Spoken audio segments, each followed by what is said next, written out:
네, 시민상한가 오늘도 특이점으로 먼저 시작을 해보도록 하겠습니다. 자, 오늘 시장 코스피보다 코스닥이 더 많이 오른 것은 정말 오랜만에 보는 것 같습니다. 오늘 코스닥은 0.75% 상승을 하면서 어제 무너졌던 이 840선 다시 한번 도전을 하고 있는 모습입니다. 자, 오늘 외국인이 오늘 코스피와 코스닥 양시장에서 모두 매수하는 모습을 좀 보여줬고요. 자, 그리고 최근에 연기금에서 어제 좀 대량으로 매도한 것이 아니냐 했던 기관에서는 오늘 코스피 쪽은 1,700억 원이 넘는 수급이 들어오면서 다시 한번 좀 코스피 쪽에는 수급 안정화가 된 모습을 보여줬습니다. 자, 오늘 시장에서 있었던 세세한 이야기들 먼저 나눠보도록 하겠습니다. 오늘 함께할 매니저부터 소개하겠습니다. 월수팀 나왔습니다. MBN골드 백인엽, 조범수, 김병진 매니저 나왔습니다. 어서 오십시오. 안녕하십니까. 안녕하세요. 자, 먼저 조범수 매니저님, 오늘 시장 일단 어제 큰 충격을 한번 받아가지고 이게 하루 만에 좀 반등이 될까 걱정이 많이 했었는데 오늘 바로 그래도 좀 되돌림하는 움직임이 나왔습니다. 어제의 아픔은 좀 금방 잊어도 된다고 보십니까? 못 잊을 것 같습니다. 못 잊을 것 어제 같아요. 많이 힘들었어요? 아니 어제 네. 많이 힘들었어요 보다는 오늘 물론 지수는 올랐습니다. 네. 지수는 올랐고 일부 바닥권에 있는 2차 전지는 올랐는데 자 그러면 우리가 등하락 비율을 한번 보셔야 될 것 같아요. 네. 지수는 올랐지 않습니까? 그쵸. 자 그러면은 상승 종목이 더 많아야 하지 않을까요? 하지만 어떻습니까? 오늘 코스피 같은 경우에 상승 종목이 271 종목이고 코스닥 같은 경우에는 430 종목으로 하락 종목 개수가 더 많았습니다. 2배 더 많았죠? 2배 넘죠? 네, 하락 종목 개수가 더 많았어요. 그러다 보니까 이렇게 겉으로 포장돼서 보이는 거는 오늘 시장 좋았지 않았나요? 라고 이야기를 할 수 있을 것 같은데 실질적으로는 아니라는 거죠. 이 장세가 너무 길게 이어지고 있는데 다만 최근 며칠부터 하락 종목 개수가 더 확연하게 좀 많이 늘어난 모습이 너무 강합니다. 맞아요. 올라오는 종목들 같은 경우에도 윗꼬리 장세가 계속해서 진행이 되고 있기 때문에 만약에 이제 트레이딩 위주로 하시는 분들이라면 최근에 장 초반에 아마 30분에서 1시간 내로 딱 끊기고 아마 장을 덮어버리지 않을까 싶습니다. 장 초반 좀 활발하니까. 그렇죠. 장 초반에 네. 활발할 때만 매매하고 그냥 덮어버리는 형식이 요새는 좀 많을 거예요. 최근에 이 부분에 대해서는 아무래도 환율 시장과 채권 시장에 대한 변동성이 좀 강할 것 같은데 미국 시장이 최근에 그래도 고가를 형성하면서 좋은 모습을 보여준 거는 맞는 이야기입니다. 국내장도 오늘 그래도 어느 정도 좀 긍정적인 모습을 보여주려는 노력은 있었습니다. 다만 원달러 환율이 다시 한번 1,390원을 돌파하는 흐름도 보여줬기 때문에 아직까지는 좀 불안정성이 좀 많이 보인다. 지수만 올라간 시장이다라고 표현을 드려야 될 것 같습니다. 알겠습니다. 이게 뭐 딱 지금 화면에 나와 있는 것처럼 빨간불로 오늘 뭐 코스피 0.47%, 코스닥 0.75% 오르는 모습을 보여줬지만 하락한 종목 수가 훨씬 많았던 아무래도 이 지수 상승은 나한테 피부로 와닿지 않았을 분들이 상당히 많았을 것 같습니다. 자, 이런 시장 안에서 굳세게 올라가는 섹터들이 하나둘씩 그래도 만들어지고 있는데 이게 짧은 흐름인 건지 진짜 믿어도 되는 흐름인 건지에 대한 확인을 좀 필요할 것 같습니다. 그 첫 번째 확인, 그 첫 번째 특이점에서 한번 살펴보시면 좋을 것 같습니다. 첫 번째 특이점 어떤 주제인지 지금 확인해 보시죠. 아무래도 2차 전지를 본다면 이게 연속적으로 좀 지속성을 가지고 올라갈 수 있는 포인트인지 아니면 워낙에 바닥이었으니까 이제 좀 조금 올라가나 보다 이렇게 생각하시는 분들 좀 두 갈래로 갈라졌을 것 같다라는 생각이 듭니다. 테슬라의 2분기 인도량이 컨센을 좀 상회했습니다. 아무래도 기대치가 되게 낮았던 상황이었기 때문에 이거 생각보다 잘 나왔네 라고 생각하시는 분들도 있었고 안 죽었네 라고 보시는 분들도 있을 것 같습니다. 여기에 대한 명확한 해석 그리고 국내 2차 전지 관련주들은 하반기까지 좀 볼 수 있을지 이에 대한 이야기를 나눠보도록 하겠습니다. 먼저 백인엽 매니저님, 오늘 테슬라 그리고 간밤에 있었던 이 소식이죠. 어떻게 보면 테슬라 2분기 인도량을 보고 2차 전지는 아직 안 죽었다라고 보십니까? 뭐 우리가 생각했던 것보다는 최악은 아니었다 최악은 정도로만 아니었다. 해석하시면 될 것 같고 워낙 이제 눈높이가 낮았기 때문에 테슬라 같은 경우 2분기 인도량이 낮게 나왔지만 우리 시장의 컨센보다는 조금 잘 나왔기 때문에 전반적으로 테슬라 주가가 올랐다라고 보시면 될 것 같고 근데 이 흐름이 오늘만 이어지는 게 아니라 아마 내일까지 이어질 가능성이 높다라고 보여지고 있습니다. 지금 테슬라 같은 경우에는 오늘 새벽에 마감된 정규장에서도 한 10%대 올랐고 지금 현재 프리마켓에서도 한 3%대 상승하고 있기 때문에 2차 전지에 부는 바람은 내일장 우리 국내 증시에도 이어지지 않을까. 하지만 우리가 경계해야 될 것은 실제 이제 전기차 업황이 살아나고 있는지 아니면 일시적으로 테슬라 인도량 때문에 전반적으로 국내 전기차 관련 종목들이 올랐는지 이 부분을 명확하게 여러분들이 구분하셔야 될 것 같은데 제가 준비한 PPT 자료와 첫 번째 페이지 한번 보여주시기 바랍니다. 지금 일단 2차 전지 관련 종목들 전기차가 잘 팔린다라면 기본적으로 전기차가 잘 팔리면 리튬 가격이랑 니켈 가격 등이 상승을 해야 되는데 실상은 다르다라는 걸 말씀드릴 수 있을 것 같은데 일단 탄산리튬 가격 추이가 지난 6월 28일 기준으로 1kg당 87.5위안입니다. 네. 올해 최고점이 4월 10일인데 그때 당시에는 1kg당 110.5위안이었거든요. 일단 올해 최고점 대비 지금 현재 한 20% 정도 빠진 상황이고 올해 연초 수준이랑 거의 비슷해진 상황이라고 보시면 될 것 같습니다. 네, 니켈 가격 같은 경우에도 6월 28일 날 1톤당 16,960달러인데 이게 올해 최고점이 5월 달이었습니다. 그때 여기 1kg당이라고 적혀 있는데 1톤당 21,275달러입니다. 지금 니켈 가격도 올해 5월 달 대비 한 20% 빠졌단 말이죠. 그러니까 전반적으로 2차 전지 관련 종목들은 원자재 가격이 상승해야지만 뭐 양극재라든지 전구체 관련 종목들이 마진을 더 많이 남길 텐데 일단 원자재 가격이 연초 수준으로 빠졌기 때문에 보통 양극재 같은 경우에는 원자재 가격을 한 2개월 정도 후행하기 때문에 네. 아마 3분기 뭐 8, 9월 달 양극재 가격은 우리 시장에서 기대했던 것보다는 조금 낮게 나올 가능성이 높습니다. 그래서 양극재 관련 종목들이 오늘 사실 반등에 성공하긴 했지만 실질적인 실적 회복까지는 상당 부분 조금 더 미뤄져야 되는 상황이다라고 보시면 될 것 같고 본격적인 실적 회복은 아마 이제 전기차가 실제 우리가 생각하는 것보다 잘 팔려야 되겠죠. 연말이나 내년부터는 양극재 관련 종목들이 잘 나올 수 있겠지만 3분기까지 2분기도 실적이 잘 못 나왔지만 3분기까지 양극재 관련 종목들은 실적이 안 나올 가능성이 높다라고 보시면 될 것 같아요. 네. 지금 그런 맥락에서 봤을 때 우리 2차 전지 관련 종목들은 투자했을 때 여러분들이 투자 포인트를 딱 두 가지만 보시면 될 것 같습니다.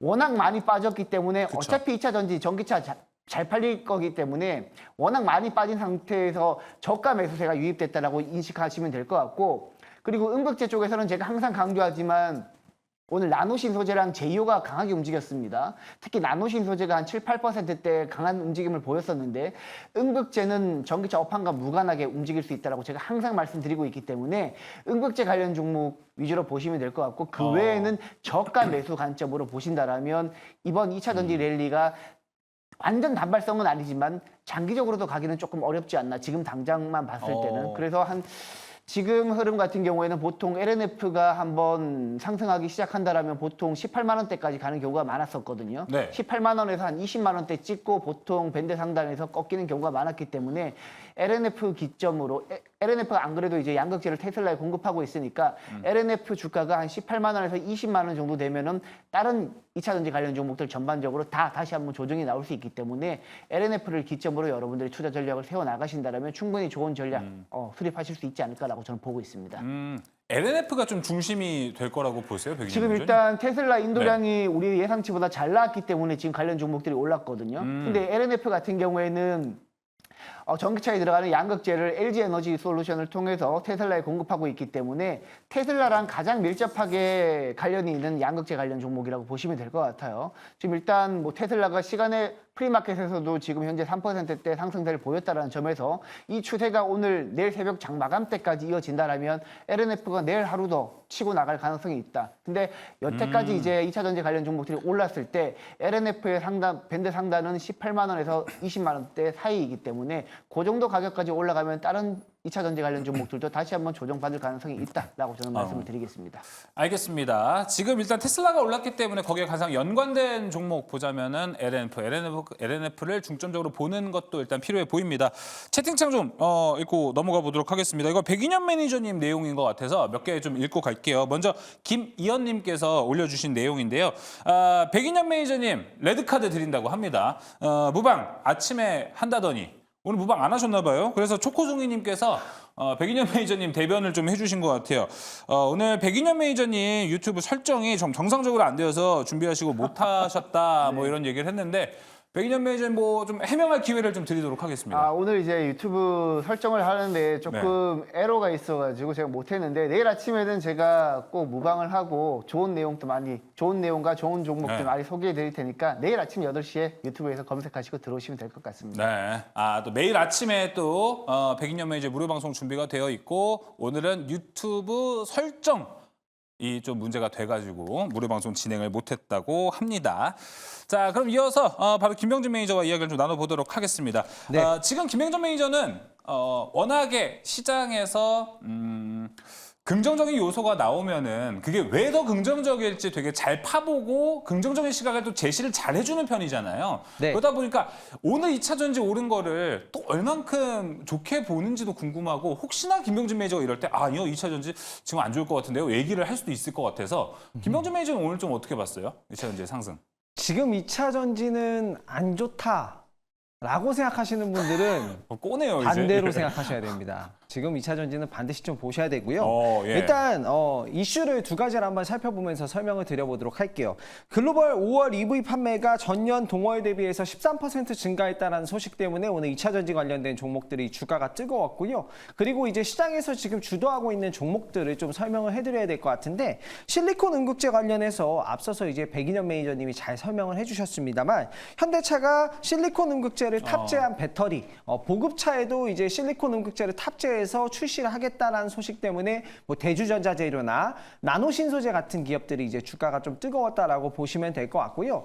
저는 오늘 나노신소재가 굉장히 눈에 띄었는데 네. 대주전자 재료가 이제 첫 번째로 좀 설명을 드려보면 실리콘 응급제를 탑재를 하면 배터리 용량이 4배 이상 늘어나요. 대신에 이제 충방전을 할 때 약간 부피 팽창이라든가 이런 것들이 나올 수가 있거든요. 근데 그거를 잡아줄 수 있는 게 CNT 도전제예요. 그거를 이제 잡아줄 수 있는 게 CNT 도전제인데 CNT 도전제를 첨가하면 화학적으로 굉장히 안정성을 띄워줄 수 있다라는 부분이거든요. 그쵸. 그 부분이 저는 굉장히 중요한 부분인데 2차 전지 같은 경우에는 아무래도 화학 물질이기 때문에 물이 튀거나 이러면 문제가 될 수 있는데 CNT 탄소 나노 튜브는 물에 반응하지 않아요. 그런 부분이기 때문에 제가 앞서서도 말씀드렸지만 2차 전지는 기술로 극복하면 된다라고 말씀드렸잖아요. 그런 부분이기 때문에 CNT 도전제를 활용해서 앞으로는 화재 부분에서도 문제를 해결할 수 있겠구나라는 부분이 딱 눈에 보이고 오늘 마침 또 나노신소재가 주가가 좀 튀어 올라서 그런 부분도 굉장히 좀 긍정적이었다라고 보시면 될 것 같고 앞으로 이제 보급형 자동차도 실리콘 음극재가 탑재되면 배터리 용량 자체가 굉장히 커질 거예요. 뭐 EV3라든가 EV2 뭐 이런 것들이 출시된다라고 하면은 기본적으로 뭐 500km 이상 한번 충전하면 갈 수 있는 부분이기 때문에 좀 더 편리해지고 참 CNT 도전제를 이렇게 좀 생각을 해보시면 좋을 것 같아요. 제가 이제 국회의사당 앞에를 자주 지나가는데 네. 거기 옆에 보면은 수소 충전소가 있어요. 그쵸. 근데 그게 지어진 지 몇 년이나 됐는데 수소차 문제가 없잖아요. 보면은 탄소 나노 섬유로 이렇게 수소를 잘 감싸고 있어서 문제가 없잖아요. 그래서 화학적 안정성을 높일 수만 있다면 2차 전지는 이거 완벽하게 극복이 되겠다. 이거 하반기에 완전히 좀 올라갈 수 있겠다라는 부분이 좀 들어서 CNT 도전제를 또 하고 있는 나노신소재가 네. 눈에 띄었고 그리고 또 차세대 배터리 관련된 종목들은 계속해서 지켜보셔야 되는 차세대 게 배터리.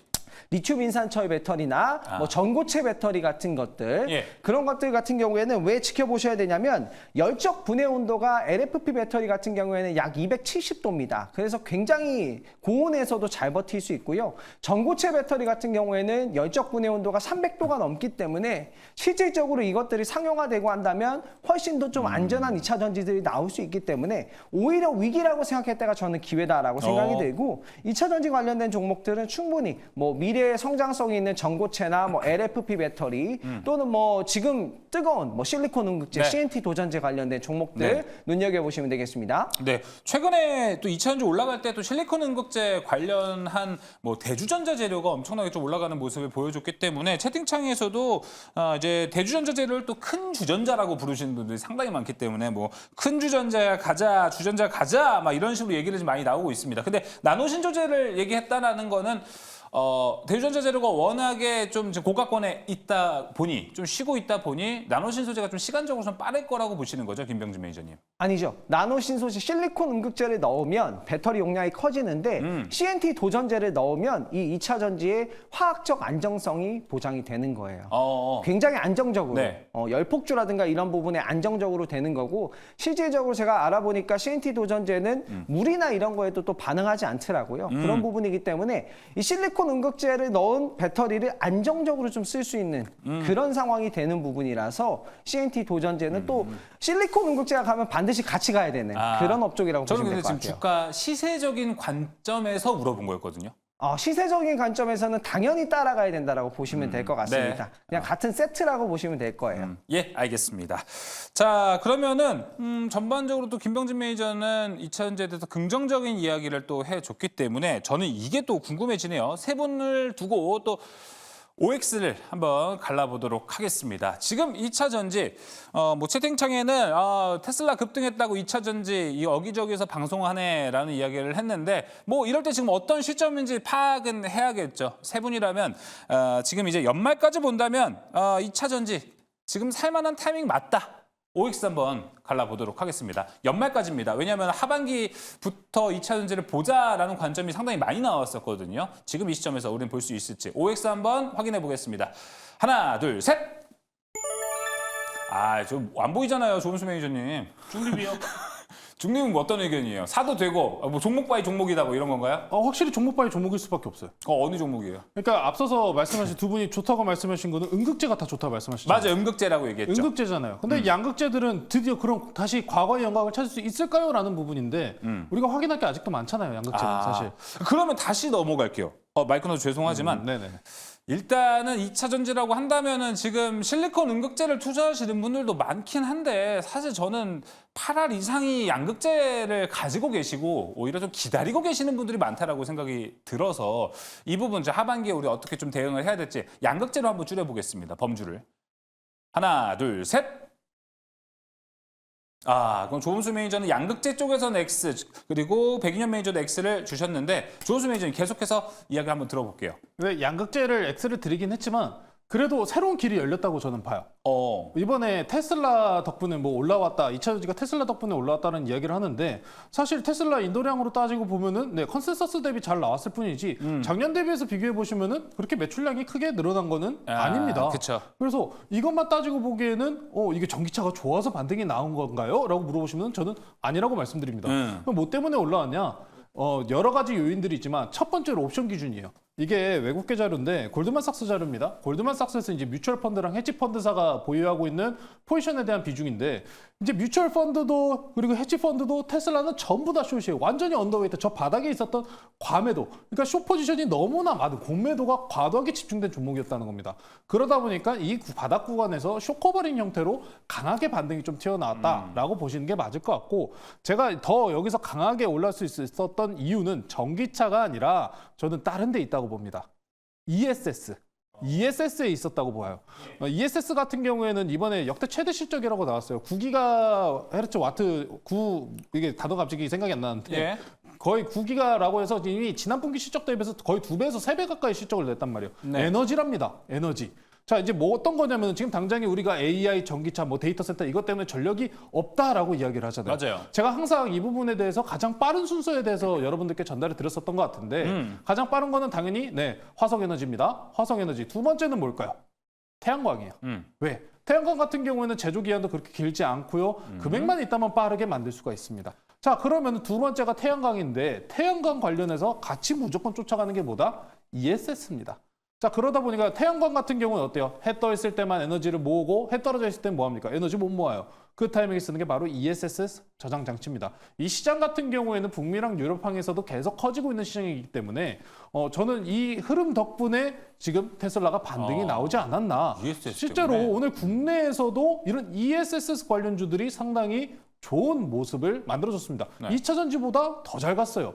그래서 에너지 기업 형태로 찾아간다고 보시면 좋을 것 같아요. 자, 양극재들에 관련돼서 우리가 확인해야 될 포인트가 아직도 많다고 생각합니다. 과거의 영광을 찾기 위해서 전기차 수요도 다시 한참 더 좋아져야 되고, 자, 양극재 관련해서도 이제 뭐 중국 관련돼서 이제 반사 수혜를 받는다고는 하지만 그래도 실적을 확인도 해봐야 되고요. 확인할 건 많은 구간에서 자 양극재 특히나 테슬라에서도 LFP 배터리 특히나 양극재를 활용해서 ESS를 만든다고 하기 때문에 이쪽으로 또 ESS 시장으로 또 확대하는 향방으로 보시면은 또 좋은 한 가지 길이 열렸다고 보시면 되는 거예요. 다만 그에 과연 주가를 완벽하게 돌릴 수 있느냐에 대한 여부는 아직은 우리가 고민이 필요하지 않는가에 대한 부분들은 저는 일단 X를 드린 거고 예. 많은 여러분들께서 당장에 지금 응급제 탑재 여부에 지금 관심도가 높은 만큼 그쵸. 응급제 쪽에 수급이 많이 쏠려 있을 수밖에 없습니다. 그래서 오히려 양극재보다는 응급제를 투자하시는 게 맞고 양극재는 아직 보유하고 계신 분들께서 더 기다림의 시간이 필요하지 않는가에 대한 포인트가 될 것 같습니다. 네. 아마 가장 중요한 거는 지금 현재 트럼프 대통령의 지지율이 높다는 거잖아요. 지난 네. 시간에도 보여드렸잖아요. 트럼프 대통령 비중이 지금 막 60% 이상으로 치고 올라간 상황인데 자 그러면은 트럼프 대통령이 만약에 당선된다고 해서 문제가 생길까 해야 돼. 문제가 과연 생길까요? 어떻게 생각하세요? 크게 봤을 때는 만들어 놓은 산업이 있기 때문에 문제는 일단 당장은 없으니까 단기적으로 주가에는 출렁출렁함이 있겠죠. 당장에 확실히 청정 에너지와 관련주들이 트럼프 대통령의 당선 비율이 올라갔다고 빠진 모습이 말씀하신 대로 네. 있었는데 근데 이 부분은 잘 생각해 보시면은 모건 스탠리에도 이렇게 얘기가 나왔어요.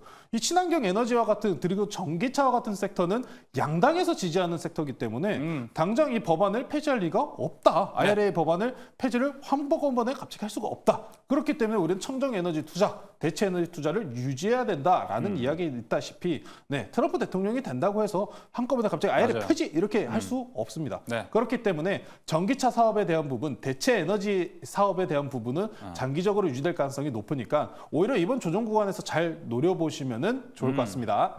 네, 알겠습니다. 자, 그러면은 김병진 매니저는 양극재도 오를 들어줬거든요. 네. 어떤 포인트에서 오를 들어주셨는지요? 오늘 주가에서 힌트가 있었다라고 생각이 들거든요. 특히나 오늘 LNF가 주가가 9%. 네, 맞아요. 양극재 기업 중에 나 홀로 그냥 상승을 했잖아요. 그게 이제 포인트였던 것 같아요.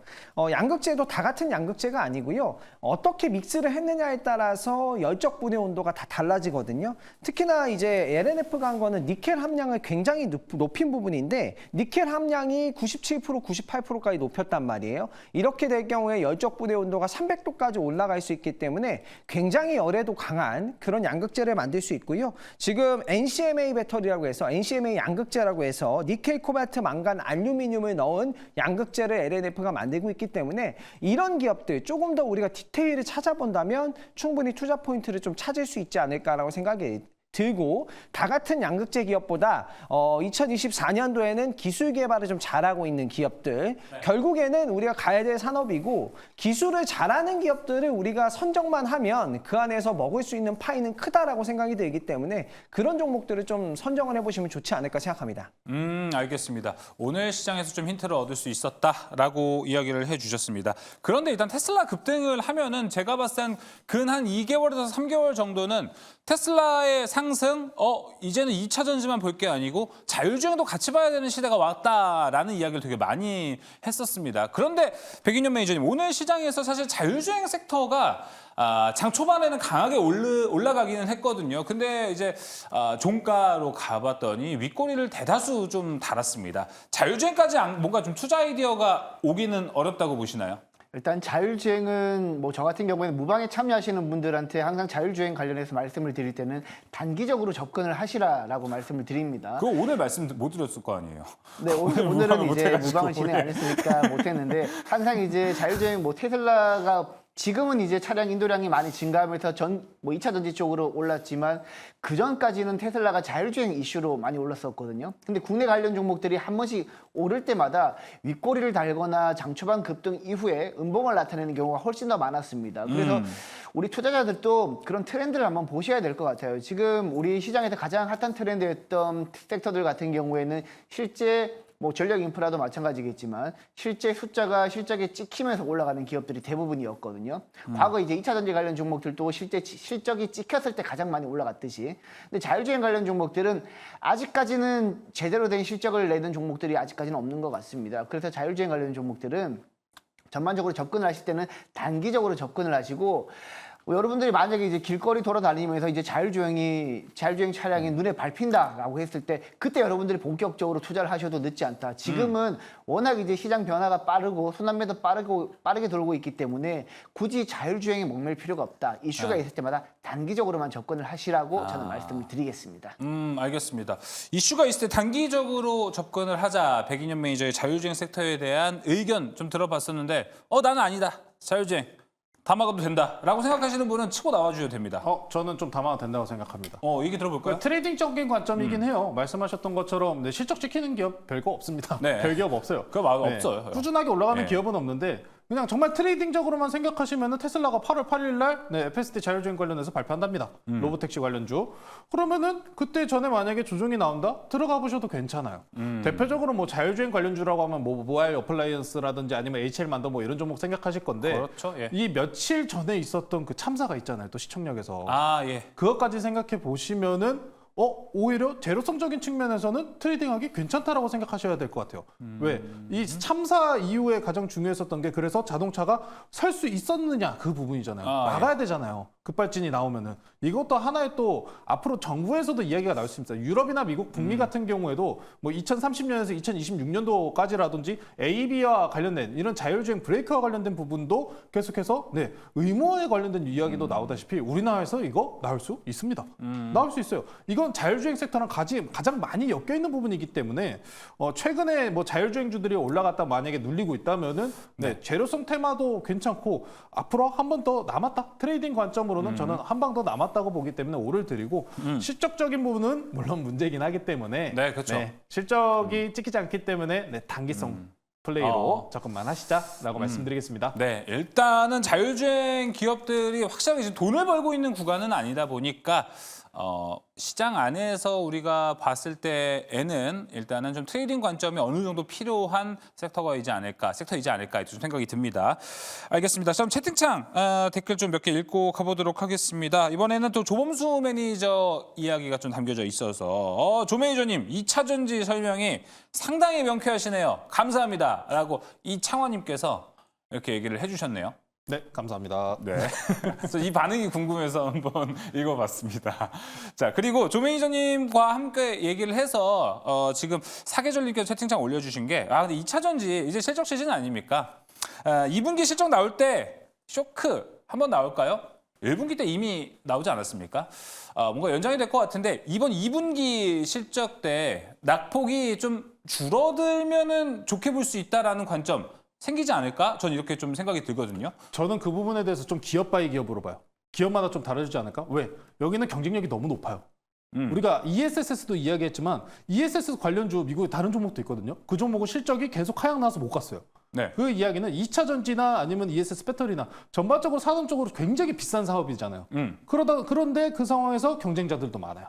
그렇기 때문에 저는 사실 2차 전지를 너무 맞을 만큼 맞은 건 사실이기 때문에 더 빠질 수 있을까요? 라고 물어보시면은 당연히 더 빠질 수 있습니다. 실적 안 나오면 빠지죠. 근데 이 부분은 좀 기업별로 좀 다르지 않을까. 오히려 좀 그렇게 접근하시고 그러면은 이 실적 이후에 그래도 좋은 실적 만들어가고 있는 회사 쪽으로만 주목하시면 좋을 것 같습니다. 알겠습니다. 좋은 실적 만들어가고 있는 회사 아마 좀 종목 압축하다 보면은 그쪽 기업이 나오지 않을까 싶은데요. 먼저 김병진 매니저님 기업 한번 들어보도록 할게요. 네, 저는 당연히 CNT 도전제, 저는 나노신소재. 아까 이야기를 했던. 네, 뭐 사실 뭐 탄소가 굉장히 좋은 재료인 것 같아요. 네. 이게 좀 해결할 수 있을까라고 생각이 들어서 저는 나노신소재를 선정했고요. 2차 전지 실적 같은 경우에는 아무래도 뭐 2분기 실적은 크게 기대할 건 없지만 그래도 이미 그만큼 조정이 좀 받아서 더 이상 내려갈 건 없다라고 생각이 들고 이미 그건 다 반영이 됐다라고 봐요. 그래서 저는 나노신소재 선정했습니다. 나노신소재 실적은 어때요? 차트요? 평소에 실적. 실적적인 부분도 지금 좋아지고 있는 부분이고요. 지금은 이제 실적적인 부분보다 증설을 가파르게 좀 하고 있는 부분이고 실적이 좋아지고 있다라고 하면은 대주전자 재료 이쪽은 이제 실질적으로 매출이 좀 가파르게 올라오고 있는데 어쨌든 세트로 같이 들어가야 되는 부분이니까 둘 다 좋다라고 보시면 될 것 같습니다. 대주전자 재료가 끌어주고 나노신소재가 좀 따라가는 이런 흐름 같이 보면 좋을 것 같습니다. 자, 이어서 백인현 매니저님. 네, 저는 이제 대주전자재료가 가장 좋다라고 대장으로 생각을 가자. 네, 워낙 설명을 잘 해주셨는데 일단 보통 이제 실리콘 음극재가 탑재되면 카본 블랙 도전제 말고 CNT 도전제가 이제 본격적으로 탑재가 될 텐데 먼저 가장 매출이 먼저 발생하는 게 바로 대주전자 재료입니다. 실제 대주전자 재료는 현대차 그룹 기아 EV3의 보급형 차량에도 이제 공급하기 시작했고 올해 실리콘 음극재가 첨가되는 모델이 굉장히 많이 늘어날 겁니다. 한 최대 증권사에서는 7개에서 9개 모델까지 늘어난다는 얘기가 나오고 있고 네. 그리고 아마 내년 되면 지금보다 훨씬 더 많이 늘어나겠죠. 전기차도 훨씬 더 잘 팔릴 거고요. 그렇기 때문에 실리콘 음극재 쪽에서는 일단 대주전자 재료 실적이 가장 먼저 움직인다라고 보시면 될 것 같고 실제 최근에 제가 대주전자 재료 IR 담당이랑 또 통화했었는데 실적은 지금보다 더 잘 나올 가능성이 매우 높다라고 뭐 증권사 리포트에도 나와 있고 IR 담당 쪽이랑 또 제가 확인을 했기 때문에 가장 믿을 수 있는 종목이다. 다만 이제 워낙 이제 다른 종목들에 비해서 많이 오른 상태이기 때문에 접근하실 때는 항상 분할 매수 접근을 하시고 조정시 매수 관점으로 접근하셔야지 너무 많이 오른 상태에서 접근하시면 조금 지금 같은 장에서는 적어도 조금 힘들지 않을까라고 아하. 보고 있습니다. 알겠습니다. 자, 이어서 조범수 매니저님 이야기 들어볼게요. 2개 종목 말씀드릴 건데 큰 종목 중에는 저는 삼성 SDI. SDI. 네, 삼성이지 않습니까? 네. 삼성 좋아요. 네, 그리고 여기는 네. 뭐 전고체도 있으니까 붙으면 가니까. 여기 게다가 제가 앞서서 과하게 설명드렸었던 게 ESS잖아요. ESS도 좋고 맞아요. 그쪽도 경쟁 있구나. 측면에서도 보시면은 오늘 최근에 무슨 얘기 나왔냐면은 유럽 최대 배터리 업체 노스볼트가 삼성 SDI한테 경쟁을 이제 계약을 뺏겼다. 네, 이렇게 계속 경쟁이 일어나는 거예요. 그럼 이렇게 경쟁 기술력 쪽에서 우위적인 모습을 보여줬잖아요. 삼성 SDI가. 저는 그렇다면은 네. 좀 물리더라도 가져갈 법하지 않나? 요새 되게 삼성전자 좋아하고 삼성바이오로직스 좋아하고 하는데 네, 이번에는 삼성 시리즈입니다. 갈 때 됐다. 갈 때 됐습니다. 예, 갈때 네, 됐다. 삼성 SDI 괜찮고 그리고 ESS 쪽만 보자면은 네 신성 ST. 신성 ST가 오늘도 좋은 흐름 나왔습니다. 신성 ST가 장 초반에 한 5% 올라가다가 네, 엄청나게 급등이 나왔는데 더 갈 수 있지 않을까. 네, 이게 참 오늘 제가 아침에 좀 노렸었던 종목인데 너무 아깝더라고요. 그냥 바로 가버려가지고 예. 단계적인 저항대까지 지금 돌파 시도 나오는 자리까지 올라왔으니까 네, 여기서 거래량 한 번 더 붙여주면서 가면은 네, 충분하게 7만 원대까지도 갈 수 있지 않을까. 네. 우리나라에서 ESS 관련주들 중에 아마 대장주 평가받는 종목이니까요. 관심 있게 보시면 좋을 것 같습니다. 알겠습니다. 확실히 이제 2차 전지에서 주도 종목으로 좀 끌고 가는 라인업들이 많이 바뀌었다라는 생각이 지금 탑픽 종목을 받으면서 좀 생각이 듭니다. 예전에 우리가 봤었던 뭐 에코프로 그룹주라든지 포스코까지도 여기 포함되지가 않고 오히려 이제 실리콘 음극재 ESS로 좀 세대 교체가 되어가는 것 같은데 이거 하나만 백인현 매니저님이 안 그래도 대주전자재료 갖고 오셔서 제가 말씀을 드려보자면 실리콘 음극재와 관련된 종목들 양극재 안 가도 충분히 좀 달려갈 거라고 보시나요? 아니면 양극재가 그래도 어느 정도 좀 같이 올라가는 흐름이 있어야 여기도 탄력성 있게 올라가지 않을까? 저 이런 생각이 좀 들어서요. 일단 뭐 양극재랑 무관하게 일단 올라갈 수 있다라고 먼저 말씀을 드리고 예. 일단 이렇게 이해하시면 조금 더 편할 것 같아요. 지금 전기차가 많이 팔려야지 뭐 리튬 가격이라든지 니켈 가격 올라가면서 전반적인 양극재 관련 종목들의 주가도 올라갈 텐데 전기차가 지금 현재 안 팔리는 이유는 뭐 제가 개인적으로 생각했을 때는 워낙 이제 인프라 구축이 잘 안 되었기 때문이라고 생각을 합니다. 뭐 예를 들면 전기차를 타고 갔을 때 충전을 하고 싶은데 충전할 곳도 아직까진 많지 않고 실제 충전을 하더라도 굉장히 오랜 시간 동안 충전을 해야 됩니다. 보통 30분 정도 충전을 해야 되는데 실리콘 음극재를 탑재하게 되면 그 충전 시간이 대폭적으로 줄어들게 됩니다. 그렇기 때문에 제가 봤을 때는 본격적으로 실리콘 음극재가 보급형 차량에 첨가되기 시작한다라면 충전하는 데 들어가는 시간도 굉장히 줄어들 거기 때문에 오히려 전기차 수요가 더 늘어난다. 그래서 개인적으로 봤을 때는 실리콘 음극재 관련 종목들이 매출이 본격적으로 나오기 시작하면 네. 전기차가 잘 팔릴 거고 전기차가 잘 팔릴 거면 다시 리튬 가격, 니켈 가격이 올라가면서 양극재 관련 종목들도 그때 이제 후속으로 올라가지 않을까라고 저는 보고 있습니다.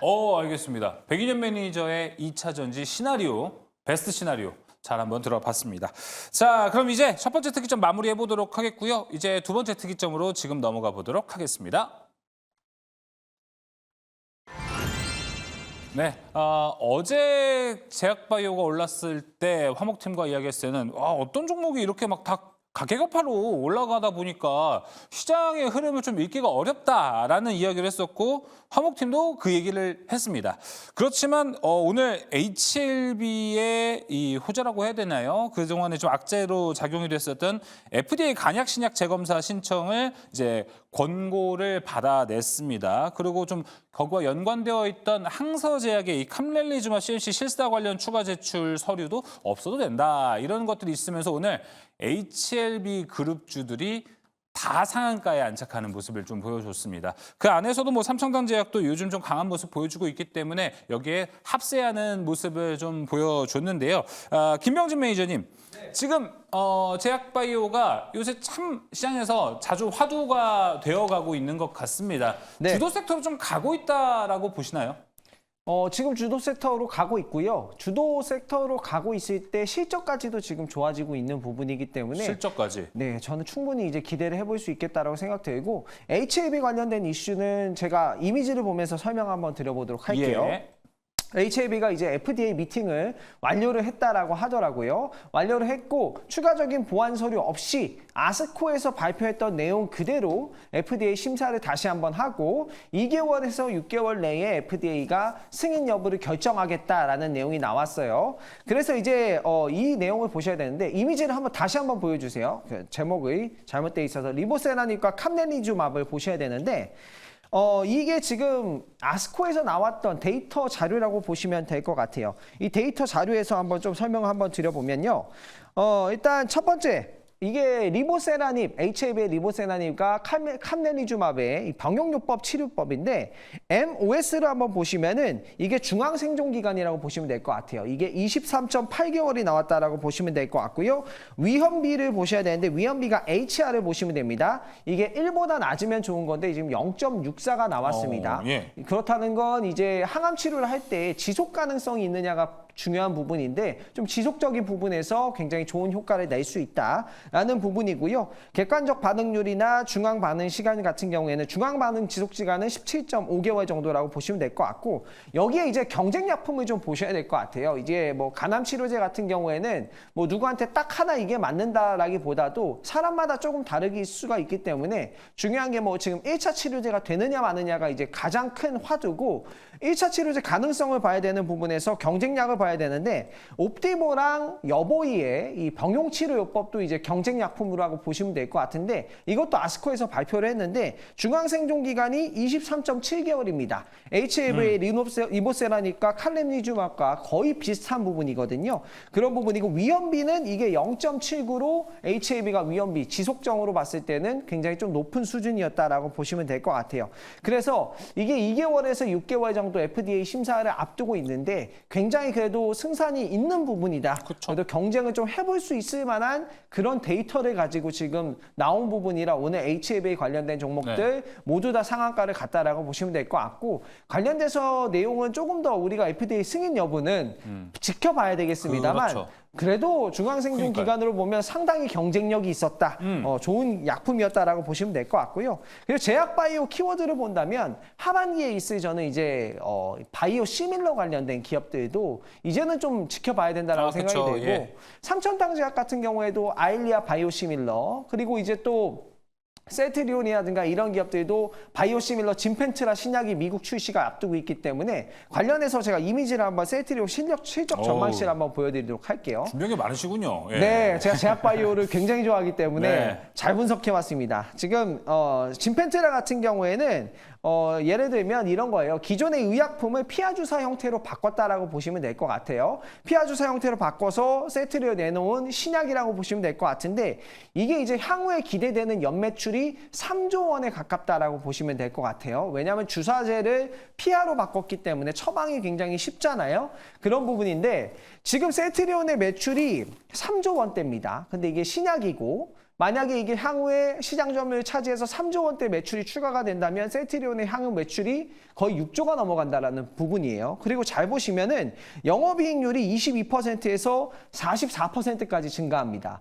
이게 왜냐? 바로 이 신약 효과 때문이라고 보시면 될 것 같고 올해 영업이익 전망치가 7,700억인데 내년도는 1조 9천억으로 넘어갑니다. 1조 9천억이 넘어간다면 대략적으로 삼성바이오로직스랑 영업이익이 거의 비슷해진다라고 보시면 될 것 같아요. 그래서 향후에 이제 셀트리온 같은 경우에도 진펜트라 미국 시장 진출 이와 관련돼서 바이오시밀러 기업들도 굉장히 이제 기대가 되는 부분이고요. 두 번째 이미지를 한번 보도록 할게요. 네. 지금 이 셀트리온의 진펜트라가 경쟁력이 있느냐를 좀 보셔야 될 것 같은데 인플렉시맙이라는 의약품을 지금 피하 주사로 바꾼 거라고 보시면 될 것 같고 실제로 인플렉시맙 같은 경우에는 미국 시장에서 많이 처방이 되고 있는 부분이다. 점유율이 28%나 됩니다. 그거를 피하 주사로 바꾼 거라 저는 처방은 분명히 금방 늘 수 있다라고 보여지고요. 바이오시밀러 관련된 기업들도 이제 향후에는 더 좋아질 거라서 국내 제약 바이오 기업들 지켜보시면 좋을 것 같습니다. 네, 알겠습니다.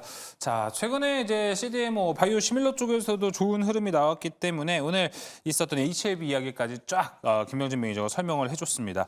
HLB 오늘 이야기를 좀 보면서 저는 세 분께 한번 이야기를 공통적으로 물어보고 싶은 게 HLB 그때 좀 악재가 나오고 난 이후에 CEO, 회장도 엄청나게 적극적으로 할 수 있다, 다시 재도전하겠다라는 이야기를 했었고 그리고 HLB도 어떻게 보면은 바닥에서 주가가 좀 많이 올라온 상태이고 오늘 상한가에 안착을 했습니다.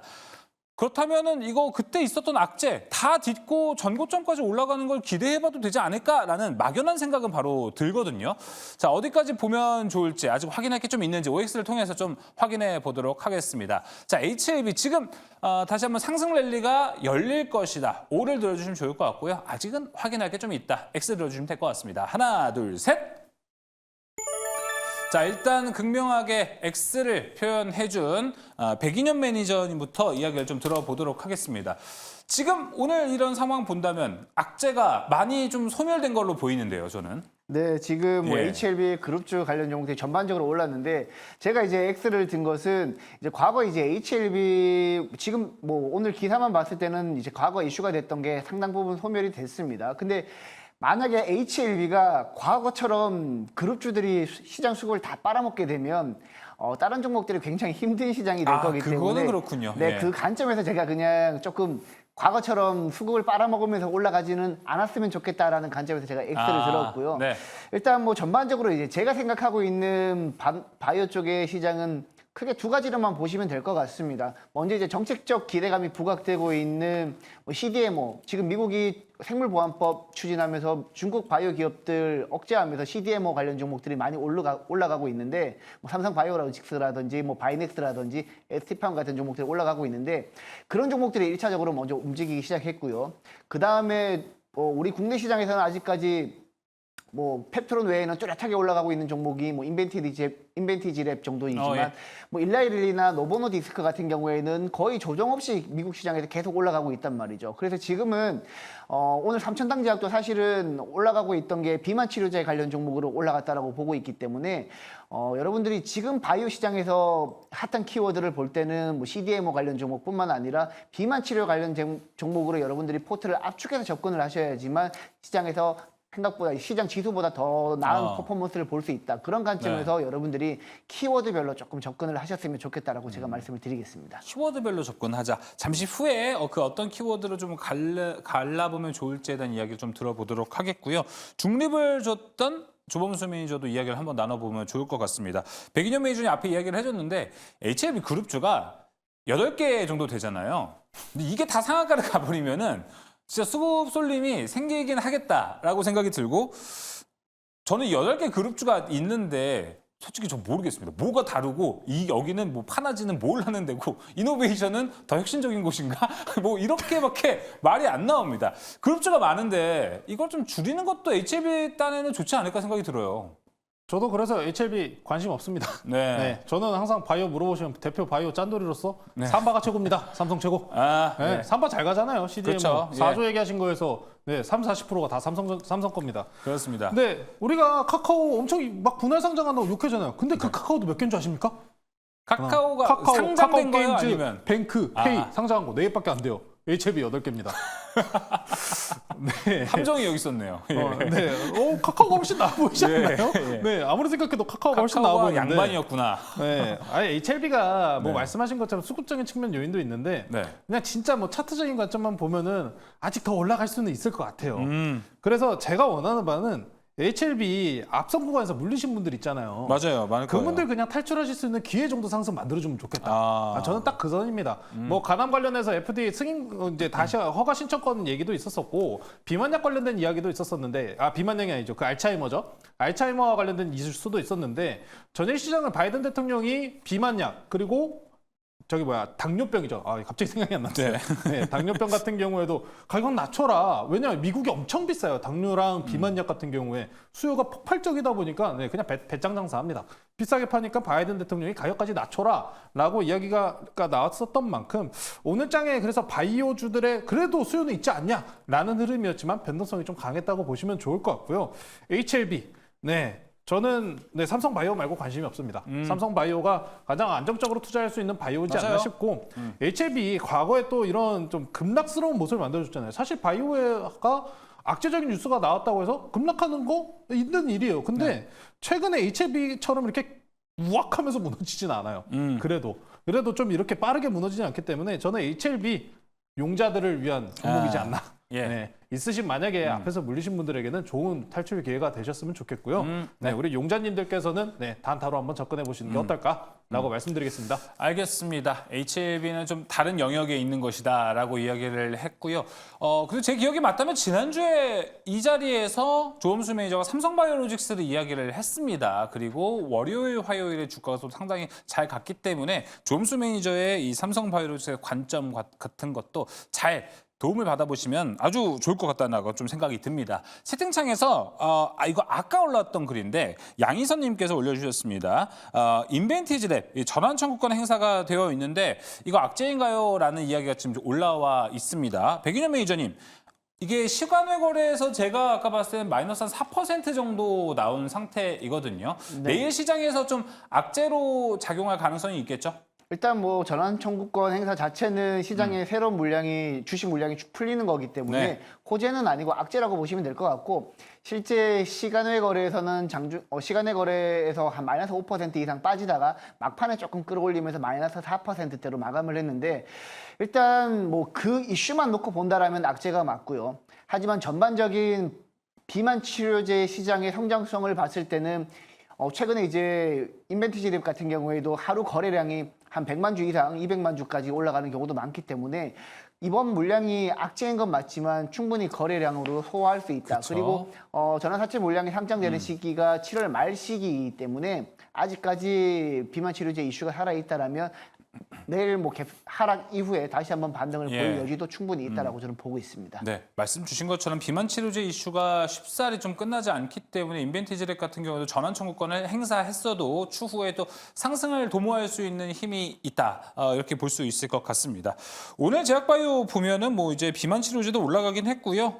무엇보다 HLB가 올라가면서 더 눈에 띈 것도 있었는데 뭔가 지금 시장을 제약바이오를 관통하는 키워드는 확실히 없어 보입니다. 그래서 대장주를 뭘로 잡아야 되지? 지금 어디가 제일 가장 좋을까 좀 생각이 많이 듭니다. 왜냐하면 지금 뭐 이럴 때 빠지고 있는 뭐 알테오젠이라든지 리가캠 이럴 때 사야 되나? 라는 거 생각이 들기면서도 하고 뭔가 흐름도 바뀌었다라는 생각도 들어서 선뜻 손이 나가기가 어려워요. 그래서 매니저님들과 함께 종목으로 압축을 해서 여기가 지금 그래도 대세가 될 수 있다라는 거를 이야기를 종합을 해보도록 하겠습니다. 김명진 매니저님 먼저 들어볼게요. 저는 오늘 제가 이야기 드렸던 셀트리온을 꼽아봤다. 사실 삼바가 움직이면 여기도 움직이긴 해야 되는데 조금 덜 움직이는 것 같아요.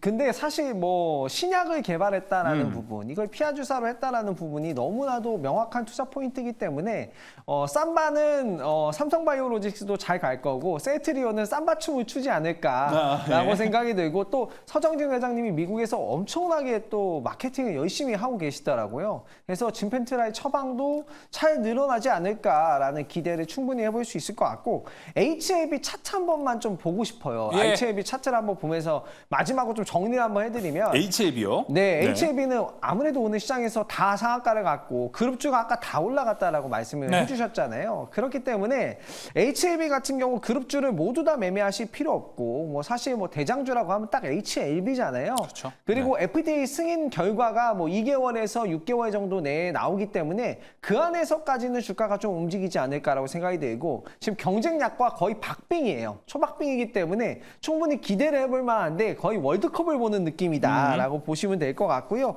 일단 지난번에 눌렸던 가격 대비해서 내일 한 번만 더 급등이 나오면 어느 정도는 다 회복이 되기 때문에 아마 그동안 가지고 있었던 분들도 대부분 다 탈출할 수 있는 가격대는 충분히 오지 않았나라고 생각이 들어서 HLB 조금 더 긍정적으로 보셔도 될 것 같습니다. 알겠습니다. HLB 정리를 한번 해봤고요. 종목은 셀트리온이었다. 다시 한번 정리해볼게요. 자, 이어서 조범수 매니저님, 삼성바이오로직스인가요? 정답. 네, 패스할까요? 뭐 가지고 계신 분들 홀딩 하시자라는 네. 말씀밖에 드릴 거는 없을 것 같아요. 네, 뭐 바이오 관련주들 너무 지금 중심이 없다고 말씀하셨잖아요. 맞아요. 맞아요. 지금 국내장에서 중심이 없어요. 근데 중심이 있긴 합니다. 중심이 뭐냐면 북미예요, 결국에. 북미. 아, 북미향의 매출을 내고 있는가? FDA 승인이 받았는가? 그러면 미국에 관련된 뉴스만 찍히는 거잖아요. 그렇죠, 그러면은 대장은 미국에 있는 일라이릴리와 같은 관련주들 보시면 되겠죠. 아. 미국장에서 바이오가 좋았다. 최근에 이제 엔비디아 빠지면서 다른 쪽으로 수급이 돌아버리는 모습이 그쵸. 미국장에서도 나오거든요. 이거는 바이오도 마찬가지이기 때문에 네, 미국장 쪽 선행 보시면서 어떤 종목이든 마찬가지예요. 바이오도 마찬가지. 삼성바이오로직스도 보시면은 네, 미국 덕분인 거죠. 중국장 CDMO 기업들 네, 반사수혜 받잖아요. 그런 만큼 더 좋아질 가능성은 높은 상황이고 어떤 종목이든 어떤 테마든 마찬가지입니다. 지금은 북미향 쫓아가는 기업들만 위주로 보시자라고 말씀드리겠습니다. 지금의 중요한 키워드는 북미향이다라고 정리해보면 좋을 것 같습니다. 자, 이어서 백인현 매니저님. 네, 저도 이제 삼성바이오로직스가 가장 좋다라고 생각을 하고 있는데 제가 아까 전에 이제 여러분들한테 설명을 드릴 때 미국이 생물보안법 때문에 중국 바이오 기업을 견제한다라는 얘기를 말씀을 드렸었는데 실제 그 생물보안법 이슈 때문에 가장 먼저 부각받았던 종목이 바로 삼성바이오로직스라고 보시면 될 것 같습니다. 일단 삼성바이오로직스는 중국 쪽 CDMO 기업들이 미국 쪽에서 제대로 된 이제 영업 활동을 만약에 못 펼치게 되면 삼성바이오로직스가 가장 직접적인 수혜를 받을 가능성이 매우 높고요.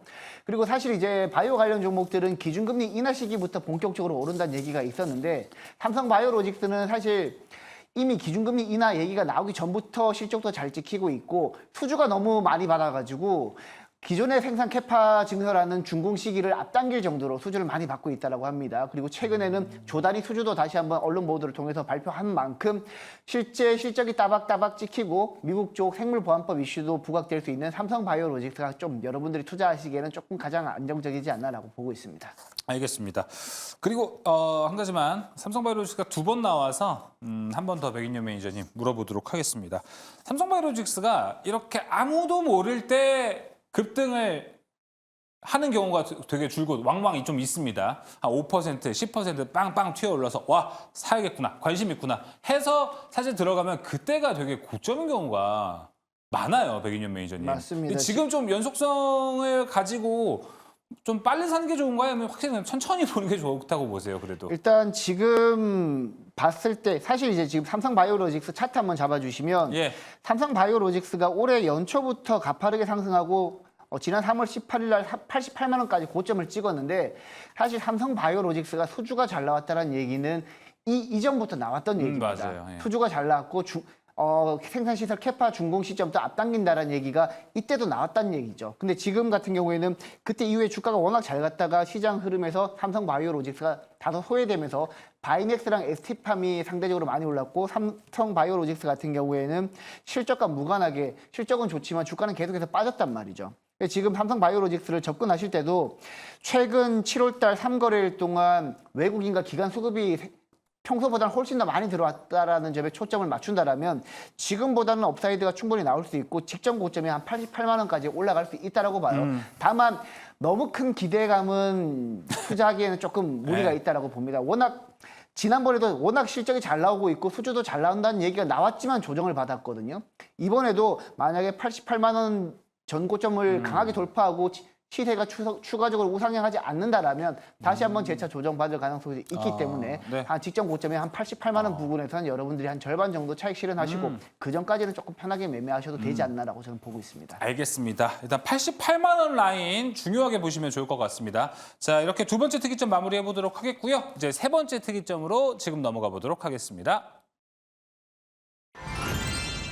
자, 바이오에 이어서 또 다른 성장주, 이번엔 게임 섹터 이야기를 한번 해보도록 하겠습니다. 이제 넥슨 게임즈의 퍼스트 디센던트가 미국과 일본 스팀 1위를 기록했다는 소식과 함께 오늘 주가가 21%로 막 치고 올라가기도 했습니다. 일주일 한 번 정도 이 시간에 게임 섹터 이야기를 하는 것 같은데요. 이게 지금 제약바이오만큼 기대를 받을 수 있을까? 라는 생각도 좀 듭니다. 조은수 매니저님, 자, 퍼스트 디센던트가 호재다, 엄청나게 좀 인기를 끌고 있다라는 이야기가 나와서 저희 또 월수팀, 스치만 상학과 월수팀만의 게임주 보는 기준, 우리만의 기준이 또 조은수 매니저가 하나 만들어주지 않았습니까? 게임 이미지를 봐라. 그리고 어떻게 나오는지를 봐라. 그게 좀 야시시하냐. 그 야시시의 여부에 따라서 주가의 상방은 갈릴 수 있다. 이렇게 맞았잖아요. 얘기를 했어요. 맞았잖아요. 저 바로 찾아봤어요. 퍼스트 디센던트. 그랬더니 이게 근데 대체로 이 총싸움 게임이더라고요. 다 갑옷을 많이 입고 있다라고 해서 이렇게 선정성은 없는 것 같은데 이미지 좀 내리다 보니까 갑옷을 안 입고 있는 거는 또 조금 그런 것 같기도 하고. 거기까지 해도 충분합니다. 예. 네. 그러다 알아서 검색해서 보시면 이미지 다 나와요. 네, 저희 기준에는 이게 막 되게 야시시한데 뭐 선정성이 있는데 라는 생각은 딱히 들지가 않았었습니다. 저도 그래서 네.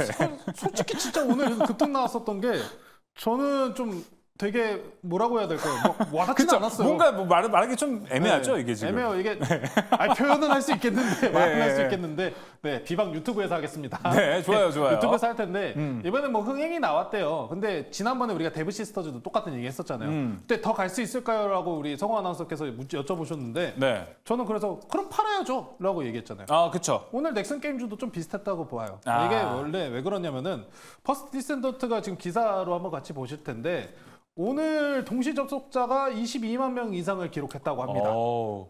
이거 어떻게 숫자 많은 것 같으세요? 적은 것 같으세요? 22만 명? 네. 많죠? 많으세요? 저는 아무리 생각해도 적은 것 같은데요. 왜죠? 23년도 10월 30일 날 넥슨이 또 신작을 냈었습니다. 네. 이거 이제 아마 서버 닫으려고 하는 그 게임인데 이때 당시에도 이 게임 동접 26만 나왔어요. 비슷합니다. 그러니까 흔히 말해서 오픈빨. 쉽게 얘기해서 오픈빨 이겁니다. 그래서 게임주라는 게 이 지금 넥슨이 영위하고 있는 방향성이 원래 아시아 게임 시장만을 노렸었다면은 유럽과 북미 시장 콘솔 게임 시장을 좀 노리고 있기 때문에 이런 동접자 수가 찍히는 거지. 배틀그라운드가 대단했었던 점은 이 동시 접속자가 계속해서 꾸준하게 늘어났고 그걸 오래 장기간 유지를 했기 때문에 어마어마한 시총을 만들 수 있었던 겁니다. 근데 지금 넥슨 게임즈는 아직은 그런 모습은 없어요. 시도는 너무 좋습니다. 이 회사 시도를 너무 잘하고 있기 때문에 한 방만 걸리면 된다. 딱 이 포지션인 거예요. 근데 아직 그 그물에 걸리는 게 없습니다. 예. 아쉽게도 없어요. 그러다 보니까 넥슨 게임즈라는 회사의 성공 가능성을 물어본다면은 저는 가능성을 좀 높다고 평가를 많이 드리곤 합니다. 예를 들어서 대박적이 나올 수 있었잖아요. 그 항상 소송과 관련된 뉴스가 나왔었던 다크앤다커라든지 이 넥슨에서 지금 만들고 있는 역량 내에서는 좋습니다. 다만 제가 이 게임 해봤는데 저는 이 게임 지금 이렇게 공개되기 전에 클로즈 베타 테스트를 한번 그때 초대를 받아서 한번 해봤었는데 네. 제 기준에서 별로였습니다. 네, 제 기준에선 별로였어요. 그래서 아마 좀 반짝하는 정도가 되지 않을까 싶은데 우리가 게임사 관련해서 지난 시간에서도 뭐 AI와 관련된 부분에서 아마 인력을 좀 대체하는 모습이 나올 거고 그에 따라서 더 좋은 작품도 나올 겁니다 라고 말씀드렸다시피 게임주들은 정말 그냥 나는 모른다, 관심 없다 하시는 분들도 분명히 많으시겠지만 게임주에 관심이 많으신 분들이라면은 한 종목 정도 들고 있자면은 넥슨 게임주를 꼭 들고 계셔야지 않을까. 넥슨 게임주, 최근에 뭐 과징금 맞은 것도 있습니다. 네. 과징금도 엄청나게 맞았는데, 뭐 그 정도 내도 될 정도로 많이 벌었으니까, 저는 게임주에 대해서는 바이오와 비슷하다. 여러분들이 믿으시는 그 게임에 대해서 흥행만 보여주면 잘 되는 회사니까요. 넥슨 게임즈 이번 신작도 일단 초반 흥행은 좋다고 합니다. 앞으로 더 좋은 모습 보여줄지는 확인하면서 나아가자라고 말씀드리겠습니다. 네, 좀 바이오와 비슷하다라고 이야기를 했는데 저는 개인적으로 봤을 때 바이오보다 투심이 좀 안 좋은 게 게임 섹터가 아닐까 좀 이렇게 생각도 듭니다.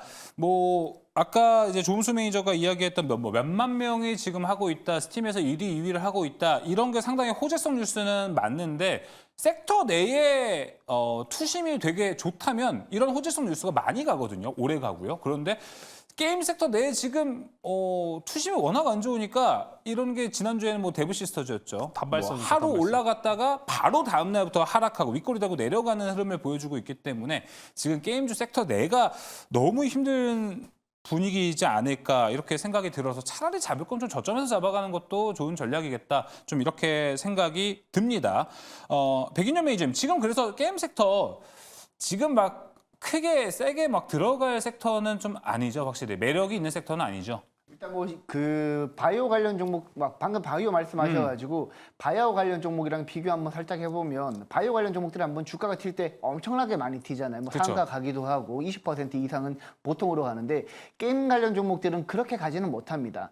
다만 이제 과거와는 조금 다른 점이 게임 쪽 업황이 과거보다는 훨씬 더 좋아지고 있다라고 지금 보시면 될 것 같은데 일단 제가 준비한 PPT 두 번째 페이지 표 한번 보여주시게 되면 지금 게임 관련 종목들이 사실 지난 2019년부터 2021년까지는 굉장히 업황이 좋았었습니다. 그때 좋았던 이유는 2020년 초에 코로나가 발발하면서 그쵸. 많은 분들이 이제 외출보다는 집안에서 게임을 게임을 하는 하죠. 경우가 많았었습니다. 그래서 게임 업황들이 굉장히 좋았었는데 이후에 본격적으로 외출을 시작하게 되면서 집에 있는 시간이 줄어들기 때문에 게임 업황 관련 종목, 게임 업황이 생각보다 조금 장기적으로 침체를 보였다. 그러다가 최근에 다시 지난해부터 조금씩 살아나고 올해도 조금씩 더 살아날 거라는 기대감이 더 부각되고 있다라고 보시면 돼요. 대표적으로 그 기대감이 실적으로 이어지고 있는 종목이 바로 대표적인 종목이 바로 크래프톤이고요. 그쵸. 그리고 향후에 실적이 더 좋아질 거라고 또 기대되고 있는 종목이 펄어빅스가 최근에 중국 판호를 획득하면서 머지않은 시기에 중국 쪽에 게임을 출시하게 되면 실적이 더 좋아질 거다라는 기대감도 부각되고 있고 그러니까 게임 관련 종목들은 여러분들이 전반적으로 섹터로 움직인다라기보다는 개별 종목마다 게임의 인기, 흥행도 보셔야 될 것 같고 그리고 뭐 판호 획득이라든지 이런 개별 종목들마다 이슈에 따라서 움직이기 때문에 그런 측면에서는 바이오랑 비슷하다. 다만 바이오보다는 시장에서 많이 소외되어 있고 그렇죠. 시장에 관심도 많이 없는 섹터라고 보시면 될 것 같습니다. 알겠습니다. 확실히 뭐 금리가 인하가 되고 좀 봐도 늦지 않을 것 같다라는 생각이 좀 드는 게 게임 섹터고 요즘 좀 어쩌다 한번 크게 오른다고 욕심을 내는 섹터는 아니었으면 좋겠다라고 개인적으로 좀 생각이 듭니다. 자, 그러면 이제 어떻게 본다면 다들 개별 종목 위주로 각계격파 형태로 올라가고 있기 때문에 종목 컨택은 되게 중요할 것 같습니다. 지금 밑에서부터 잘 올라갈 수 있는 기대감이 큰 종목은 무엇일지 김병진 매니저부터 바로 들어볼게요. 네, 제가 게임 업종을 볼 때 저는 이제 뭐 여러 가지 이슈가 있지만 AI를 저는 주목을 한다라고 했잖아요. 아, 맞아요. 저번에 얘기했죠. 게임 업종 관련된 토픽 종목을 설명하기 앞서서 시프트업 한번 좀 자세히 설명을 드릴게요. 조금 있으면 상장을 하니까 이미지 한번 보도록 할게요. 7월 11일 날 상장한다고 보시면 될 것 같은데요. 코스피에 상장한다고 보시면 됩니다. 지금 작년도 영업이익을 보면요. 매출액 1,686억 원에 영업이익이 1,100억입니다. 영업이익률이 65.9%입니다. 엄청나죠? 정말 말도 안 되는 영업이익을 내고 있는데 이게 저는 대박 날 거라고 볼 수 있는 이유가 뭐냐면 이 대주주가 텐센트 자회사예요. 근데 중국 진출 앞두고 있거든요. 근데 중국 게임 시장이 엄청나게 큽니다. 만약에 영업이익 65% 내고 있는데 중국 시장 진출해서 크래프톤이 지금 매출 한 2조 내고 있거든요. 매출 1조대로 가면은 영업이익을 도대체 얼마 낼까요? 제가 봤을 때는 시프트업, 종목 바이 종목이겠지만 게임 업종은 굉장히 잘 낼 수 있다. 이렇게 좀 보여지고요. 저의 탑픽 종목은 그렇지만 크래프톤, 킹크랩 먹을 수 있는 크래프톤을 선정을 했고 크래프톤은 이미 인도 시장에서 굉장히 공고한 입지를 좀 다져주고 있기 때문에 아직 출시를 하고 있지 않은 시프트업 대비해서 굉장히 뭐 입지가 튼튼한 기업이라 AI가 좀 들어가면 충분히 더 개선이 되지 않을까라고 생각이 들어서 크래프톤 선정했습니다. 알겠습니다. 시프트업 상장하게 되면은 그때 또 관점이 또 바뀔 수도 있겠네요. 네, 충분히 바뀔 수 있고요. 네. 중국 시장 진출하면 영업이익률이 65%인데 아, 영업이익률이. 네, 와, 매출액이 1,600억인데 영업이익이 1,100억이에요. 예. 중국 시장에서 매출액을 1조 낸다면 과연 이게 주가가 쉽게 떨어질까? 이런 생각도 한번 해봐야 됩니다. 알겠습니다. 김병진 매니저의 선택은 일단 시프트업 상장 전까지는 크래프톤이다라고 이야기해 주셨습니다. 자, 조범수 매니저의 종목도 들어보도록 하겠습니다. 시프트업은 제가 봤던 게임 회사 중에 가장 선정적입니다. 네, 좋을 것 같은데 알고 있습니다. 대성창투가 아마 관련주로 아, 나와 예, 그렇죠. 있는데, 네. 근데 대성창투 같은 경우 창투사다 보니까 최근에 이제 창투사들은 고금리 때문에 좀 안 좋죠. 네. 그래서 대성창투를 보시는 것보다는 시프트업 상장하면 시프트업 보셔도 괜찮고 크래프톤 안정적으로 볼 수 있는 건 크래프톤입니다. 네. 최근에 이런 얘기도 있어요. 원래 인도에 가면 손으로 밥 먹는다잖아요. 네, 근데 요새 손으로 밥을 안 먹는데요. 스마트폰 때문에. 그러니까요. 그만큼 스마트폰 공급이 들어오시니까. 많이 네. 나와 있고 크래프톤이 지금 모바일 게임 시장 쪽으로 완전히 또 꽉 잡고 있잖아요. PC 게임 시장뿐만 그쵸? 아니라 이제 근데 다음 신작이 뭐냐? 아까 앞서서 넥슨이 뺏겨버린 그 다크앤다커라는 신작인데 그 게임이 저도 해봤는데 그때 저도 해봤었을 때 주말 중에 한 토요일에 반이 사라졌습니다. 정말 재밌었어요. 이 상품까지 이제 나오게 된다면은 앞으로 더 좋아지지 않을까. 다음 대작도 준비되어 있고 안정적인 재무 실적까지 보유한 크래프톤이기 때문에 게임주 탑픽은 크래프톤 상장 나오면은 시프트업도 한번 보시자라고 말씀드리겠습니다. 알겠습니다. 크래프톤 이야기 들어봤고요. 이어서 백인현 매니저님. 저도 크래프톤 너무 좋아하는데 앞에 두 분이 진짜요? 하셔가지고 네. 제가 이제 주목하고 있는 종목은 아까 잠깐 말씀을 드렸지만 펄어비스라는 종목을 좋게 보고 있습니다. 네.